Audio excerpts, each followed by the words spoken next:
Saudações internauta, mais um vídeo para o canal. Hoje no nosso quadro, Nosso Grego de Cada Dia, estaremos tratando sobre Romanos capítulo 5, versículo 1, onde podemos encontrar em nossas traduções a seguinte oração: sendo pois justificado pela fé, temos paz com Deus, ou então, tenhamos paz com Deus. E aí, qual seria a correta, né?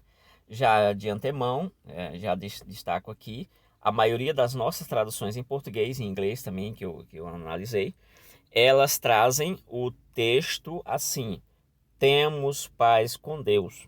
Aí a gente vai entender o que muda de uma para outra, quais são as implicações, esse tipo de coisa. Aqui nós temos o texto grego em cima, que começa com dikaiotentes. Dikaiotentes é um passivo simples, né? Deixa eu voltar aqui, deixa eu tentar pegar.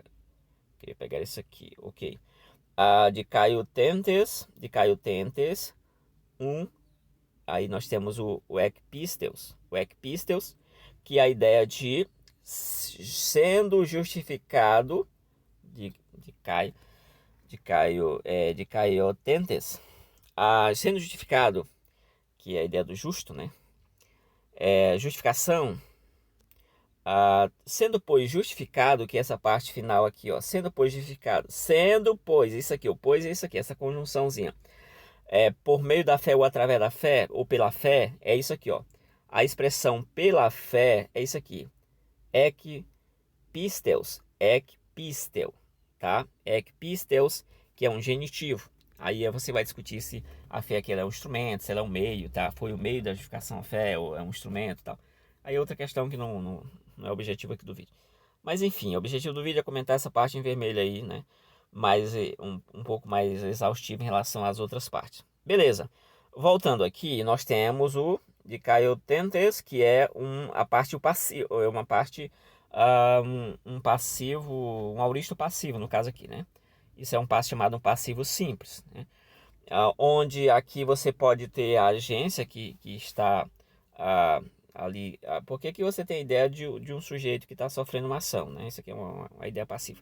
Então você pode ali no texto ter a agência que está ali, ou não, pode ter uma agência ou não, né? Nesse caso aqui. Mas aqui, bom, isso aqui é a expressão que traz a ideia de justificados, sendo pois, eu pus aí, sendo pois justificados pela fé, né? Essa justificação pela fé que está sendo trabalhada aqui, ela foi trabalhada no capítulo 3 e também capítulo 4, mais exaustivamente, capítulo 3 e capítulo 4. Então ele faz uma referência anafórica, né? Anafórica para trás, para trás. Ele faz uma referência para trás, né?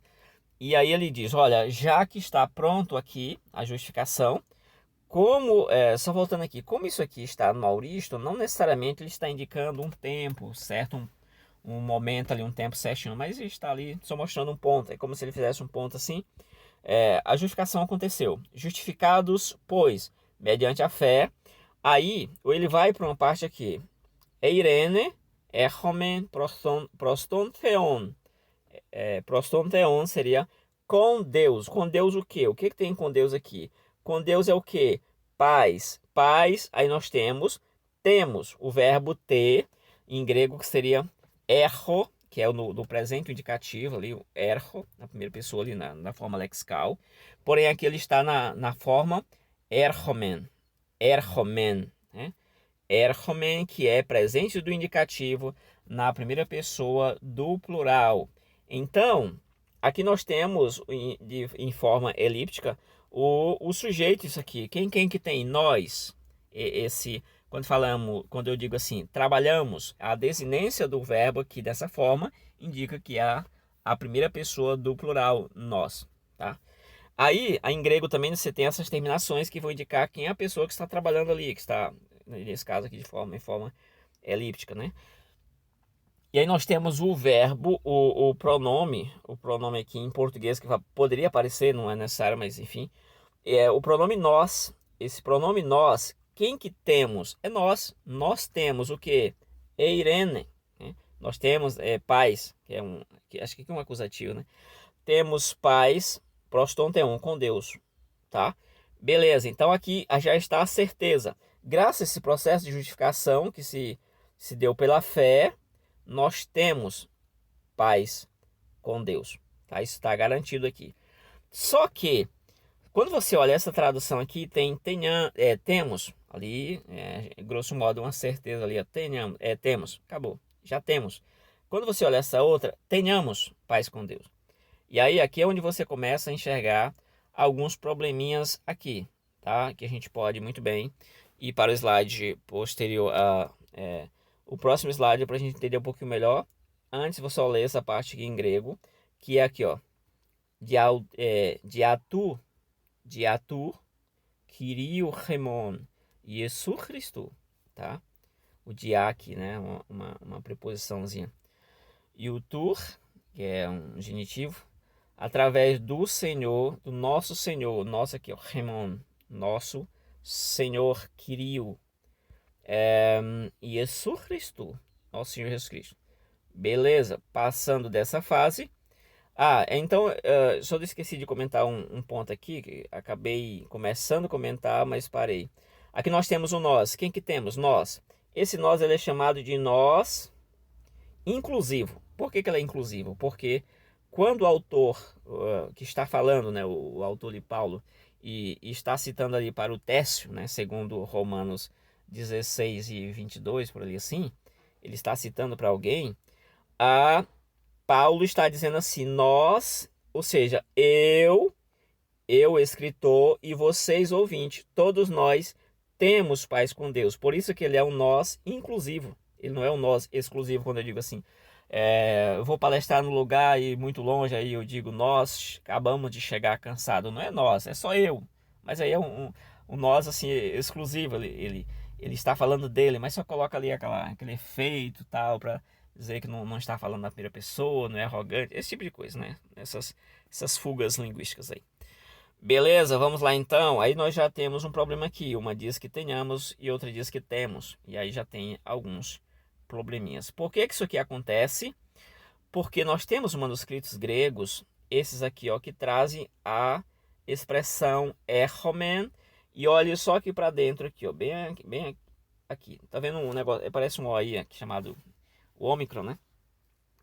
Isso aí, ele está de uma forma, mas existe outro conjunto de manuscritos aqui que traz não nessa forma aqui, ó, olhe para cá e olhe para cá.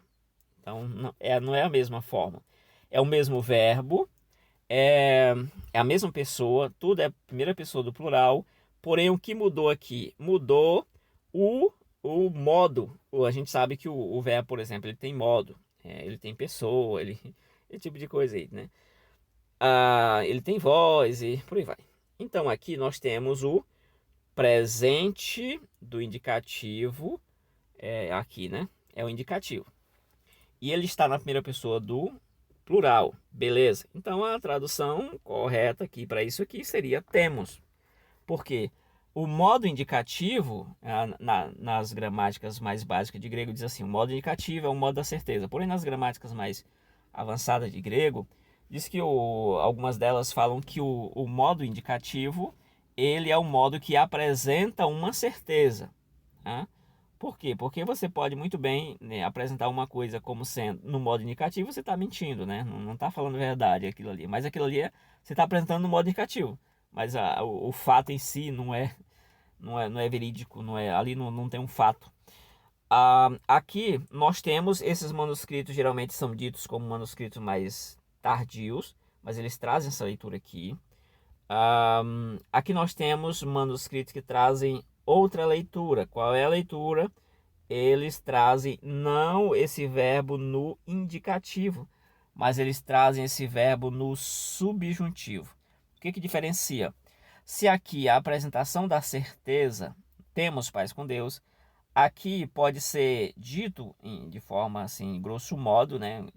Grosso modo, tenhamos paz com Deus. Então isso aqui pode ser, na explicação do subjuntivo, nas gramáticas mais básicas possíveis, que aqui você teria a apresentação de uma ação do verbo, uma ação incerta, porém provável. É uma ação incerta, porém provável. Né?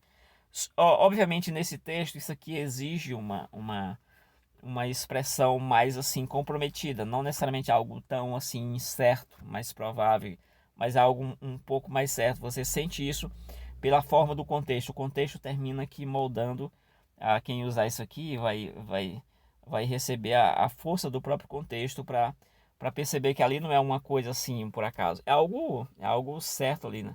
Só que você tem esse problema nas traduções. Uma no presente do indicativo e a outra no subjuntivo, e elas podem dizer coisas diferentes.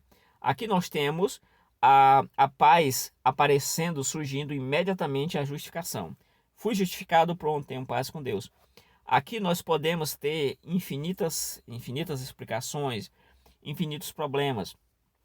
Porque um deles é que poderia ficar subentendido que a paz que nós temos com Deus, ela é algo meio que posterior ao ato da justificação, que talvez levasse um tempo, né? Um tempo para você encontrar a paz com Deus. Isso poderia muito bem desembocar na ideia de eu tenho que fazer alguma coisa, eu tenho que me esforçar, e entraria no debate de obras aqui. Porém, manuscritos importantíssimos, dito como sendo os melhores na academia, trazem essa forma subjuntiva. Porém, de novo, as nossas traduções em português e em inglês que eu verifiquei, a maioria mesmo ali quase que fechado, elas trazem o verbo no presente, no indicativo, no modo indicativo, dizendo temos paz com Deus e não tenhamos. Algumas Bíblias em português, exatamente elas trazem isso aqui, tá bom? Por exemplo, a família 35 traz isso aqui, o Dr. Pick tem lá as suas explicações concernente a essa variante aqui. O que é dito também sobre ela, já para finalizar, é que possivelmente Paulo ele ditou isso aqui para o Técio lá, que é segundo lá já falei, né, Romanos 16 e acho que é 22 lá, 22, Paulo falou essa palavra aqui para o Técio, porém o Técio escreveu essa aqui, tá? Isso justificaria os manuscritos antigos, os melhores da academia, blá blá blá, aparecerem com essa variante, sendo que o contexto em si exige, né, para alguns, né, que ali você tenha o presente indicativo, né, ali na variante. Né? E aí você tem essa questão. Aí tem essa possibilidade. Paulo falou isso aqui, porém o amanuense entendeu isso aqui. Ok, poderia ser, tá? E aí você tem várias questões concernentes isso aí, além desses que eu já citei. Existem outros também que poderiam ser listados aqui, mas eu trouxe o vídeo aí só para que a gente tivesse uma noção do que está acontecendo às vezes quando eu encontro uma tradução ali que está dizendo uma coisa diferente da outra, para a gente entender. Aqui eu trouxe somente o código sinaítico que aparece lá no finalzinho, aparece a palavra erhomen. Eu não sei, deixa eu ver aqui se eu expliquei a diferença aqui visível que seria. É isso aqui, ó, né? O Omicron, esse tipo Ozinho que tem aqui, ó, aqui embaixo não tem esse Ozinho, ele é diferente. Eles têm a mesma noção do O, nosso em português, né? E lá em algum momento um pouco breve, um pouco longo, esse tipo de coisa, mas aqui é a mesma coisa, só que em formato diferente, e faz com que o modo saia do indicativo e vá para o subjuntivo, nessa forma aí, tá bom? E aí nós temos aqui, como eu acabei falando, aqui um grande manuscrito aí, o Sinaítico, descoberto lá em 1840 e bolinha, 41, alguma coisa assim, pelo Tischendorf, né? Beleza, ele traz aqui, ó, o erhomen, o verbo ter, aqui nessa forma do ômega, assim, cadê, deixa eu pegar, deixa eu ver se, em vez, ele traz assim, faz o ômega, que é o indicativo aqui, aliás, isso aqui é subjuntivo, tá? Então temos essa questão, eu fiz questão de trazer o próprio manuscrito para a gente dar uma olhada. Basicamente aí é isso aqui, aí já tem aqui repetir aqui o slide para a gente tivesse alguma coisa a comentar. A família 35, que é um texto grego, ela traz o modo subjuntivo, né, no caso, erhomen. O texto majoritário, até onde eu vi isso, de 2000, que traz a expressão o verbo no indicativo. O texto de Westcott Hort, ele traz o verbo no modo subjuntivo, tá? E o nosso NA 28, esses textos aí, eles trazem, os textos da academia hoje, né? O BS também, eles trazem lá o texto, o verbo no indicativo, no modo indicativo. Beleza? Basicamente é isso, obrigado. E aí, se tiver algum texto grego, algum texto bíblico que você queira que eu faça algum tipo de comentário, deixa aí, né? Que a gente, quem sabe, poderá estar fazendo algum vídeo em relação ao texto que você indicar aí, tá bom? Bom, obrigado aí por tudo, ter chegado até aqui. É isso aí. Se você concorda, se você tem uma preferência de variante, deixa nos comentários aí. Ah, a variante que eu prefiro é a primeira, por isso, por aquilo outro. A variante que eu considero melhor é a variante X, né? A última variante no caso, entendeu? Alguns especialistas colocam que a variante, aquela primeira variante, escrita só com o Ozinho, né, no caso o Ômicron, ela é mais respaldada pelas evidências internas, enquanto que a outra é mais respaldada pelas evidências externas, só a título de informação. Beleza? Valeu, fui, obrigado, valeu, fui.